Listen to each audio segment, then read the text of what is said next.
Cricket వాస్తవంగా ఇదివరకు cricket గురించి అందరూ పాజిటివ్గానే ఉండేది. అయితే గీతే ఒకడు ధోని అభిమాని, ఒకడు కోహ్లీ అభిమాని, ఒకడు రోహిత్ శర్మ అభిమాని, ఒకడు సెహ్వాగ్ అభిమాని, ఇట్లాగా ఆ కోహ్లీని మా వాడిని సరిగ్గా ఆడనివ్వలేదు, లేకపోతే మా సెహ్వాగ్ని ఇబ్బంది పెట్టారు, ఇట్లాంటివి ఉండేది తప్పించి క్రికెట్కి వ్యతిరేకంగా కామెంట్స్ ఉండేది కాదు. ఇప్పుడు క్రికెట్కి వ్యతిరేకంగా కామెంట్స్ అంటే ఏమైపోతుందంటే భారతీయులు ఏ పాయింట్ మీద ఏకం కాకూడదు, ఏదో ఒక పాయింట్ మీద హిందుత్వం మీద ఏకం కాకూడదు. సరే, వాళ్ళకి అదృష్టవశాత్తు ఇతర మతాల పరంగా ఉన్నారు కాబట్టి దాంట్లో ఒక విభజన రేఖలు సృష్టించి ఒకళ్ళ మీద ఒకళ్ళు ఇక్కడ కొట్టుకుంటుండాలి. క్రికెట్లో అట్లా కుదరట్లేదు. ఫైనల్గా వచ్చేటప్పటికి క్రికెట్ అనేదే ఒక మతంలాగా మారిపోయింది.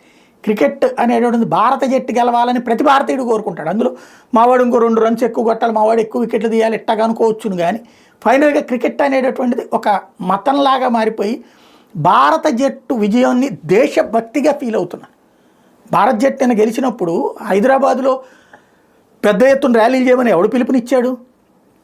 ఇదివరకే పాకిస్తాన్తోనూ అనేవాళ్ళు. పాకిస్తాన్తో ఆడినటువంటి సందర్భంలో గెలిచినప్పుడు ఇది బీజేపీ వాళ్ళు రెచ్చగొట్టడం అన్నది. అప్పుడైనా క్రికెట్ అభిమానులే. పాకిస్తాన్ అంటే ఒక కసి ప్రతి ఒక్కరికి నరనరానా ఉంది.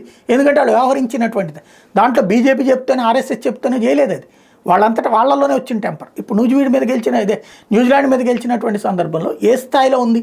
నిన్న ఆంధ్రాలోనూ చాలా చోట్ల ర్యాలీలాగా వెళ్ళారు. అట్లాగే హైదరాబాద్లో ట్యాంక్ బండి దగ్గర సెక్రటేరియట్ ఎదురుగుండానే పెద్ద ఎత్తున జనం వచ్చారు.